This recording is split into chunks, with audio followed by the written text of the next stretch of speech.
Shalom, shalom mtu wa Mungu. Bwana Yesu asifiwe. Bwana apewe sifa.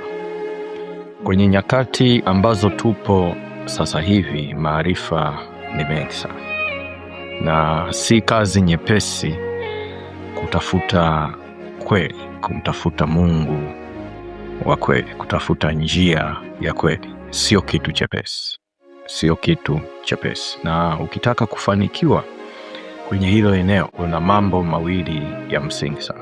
Kitu cha kwanza, ondoa hofu kwa wanadamu.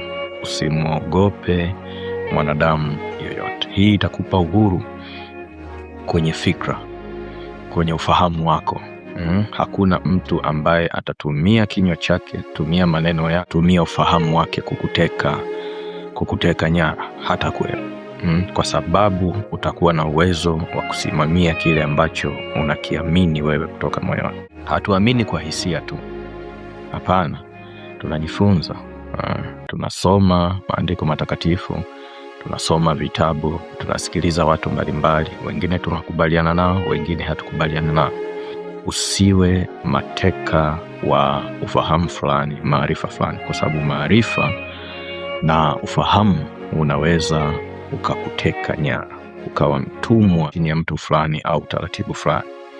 Kwa hiyo ukiondoa hofu ya watu, unaweza ukawa uko huru kwenye hilo eneo. Ondoa hofu ya ufalme wa giza ambao unaongozwa na yule adui mwovu, Shetani. Wana mambo mengi ya kutisha, ni kweli, lakini Mungu wetu tunayemtumikia, wa Bwana wetu Yesu Kristo, anatisha zaidi yao. Hiyo utaiona ukisoma Ufunuo 1, ukisoma Ezekieli 1, ukisoma Ufunuo 4 utaona na kuna maeneo mengine mengi kwenye Biblia ambayo yanamzungumzia huyu Mungu aliyeumba mbingu na nchi. Haiwezekani Shetani akawa anatisha kiasi hicho kuliko Mungu. Hapana, yeye ni sehemu ya uumbaji wa Mungu. Kwa hiyo huna sababu ya kuanza kuhofia ufalme wa giza. Huna sababu hiyo. Lakini kingine, usiogope kupotea. Na watu wanaogopa sana kupotea kipindi wanatafuta kweli. Uoga ndio utakupoteza zaidi. Uoga ndio utakupoteza zaidi. Unamwogopa nabii wa uongo, Mungu mwenyewe humwogopi kwa kiwango hicho. Unawaogopa watumishi, Mungu mwenyewe humwogopi kwa kiwango hicho. Unaogopa waganga na wachawi, Mungu mwenyewe humwogopi kwa kiwango. Acha uoga, acha uoga. Cha msingi uwe na nia njema. Cha msingi uwe na nia njema. Hakuna shimo ambalo utaingia ambayo Mungu hawezi kukutoa. Hakuna gereza ambalo utaingia ambalo Mungu aliumba mbingu na nchi hawezi kukutoa. Cha msingi, kipindi ukiwa kwenye harakati za kutafuta uhuru wako, za kutafuta njia ya kweli, za kutafuta nuru, za kumtafuta Mungu aliyeumba mbingu na nchi ambaye ndio Mungu wa kweli, hakikisha una nia njema, utafuti mambo yako. Hapo utakuwa salama. Hakuna mtego utakaoingia ambao Mungu hawezi kukunasua. Hakuna shimo ambalo utaingia ambalo Mungu hawezi kukutoa. Hakuna gereza ambalo watakufunga ambao Mungu hawezi kukufungua.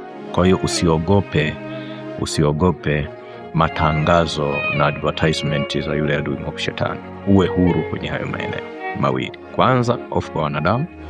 Pili, hofu kwa Shetani au ufalme wa giza. Kingine, uwe na uhuru kwenye kufikiri, uwe na uhuru kwenye kufanya maamuzi. Uwe na uhuru kwenye hayo maeneo. Ukiona kuna namna fulani unashindwa kufanya kile unachotaka kukifanya, na unashindwa kuamua kile ambacho unapaswa kuamua, ujue tayari ni mateka, aidha kwenye mkono wa mtu au kwenye mkono wa mfumo fulani. Hakikisha unakuwa huru kwenye hayo maeneo. Ujasiri na uhodari ni kitu cha msingi sana, hasa kwenye hizi nyakati ambazo tu. Ukimchekea mtu atakupeleka shimoni, na hatawajibika kwa wewe kwenda shimoni. Wewe ndio utawajibika kwa sababu ya kutokufahamu kwako. Usicheke na mtu. Kuna maisha ya aina mbili. Kuna maisha ya rohoni na kuna maisha ya mwili. Maisha ya mwilini ni haya ambayo yanatuwezesha sisi kuweza kuwepo kwenye ulimwengu huu. Kwa mfano, sawa?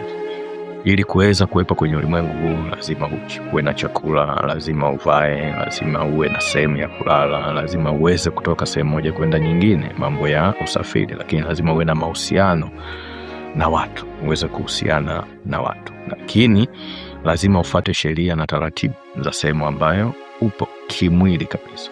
Rohoni nako kuna utaratibu wake, lakini cha msingi kupita vyote vya rohoni ni kuhakikisha kabisa kwamba itakapofika ile siku ya wewe kuondoka kwenye ulimwengu huu, basi unakwenda sehemu ambayo ni sahihi, ni salama kwa ajili ya maisha yajayo. Usiende sehemu ambayo yule adui mwovu Shetani anatafuta wafuasi wa kuwa pamoja naye.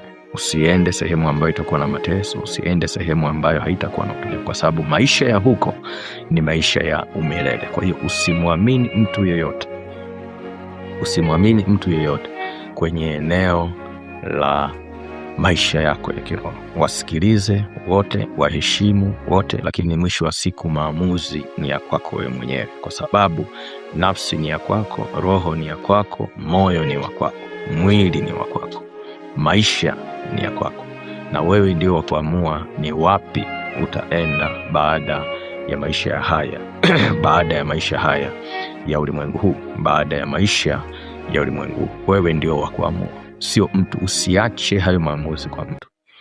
Vile vile kwenye kutimiza kusudi la Mungu au hatima ile ambayo Mungu ameweka maishani mwako, usiamini mtu. Yaani hilo jambo usimwachie mtu. Wapo ndio wakukusaidia, wakusaidie.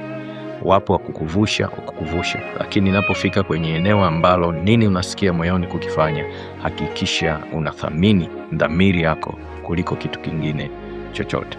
Hapa si kwamba ninakataa mafunzo, si kwamba ninakataa maonyo, si kwamba ninakataa maongozo mbalimbali. Hapana, lakini pita kwenye mafundisho hayo, pita kwenye maonyo hayo, pita kwenye maongozo hayo ukiwa na akili timamu.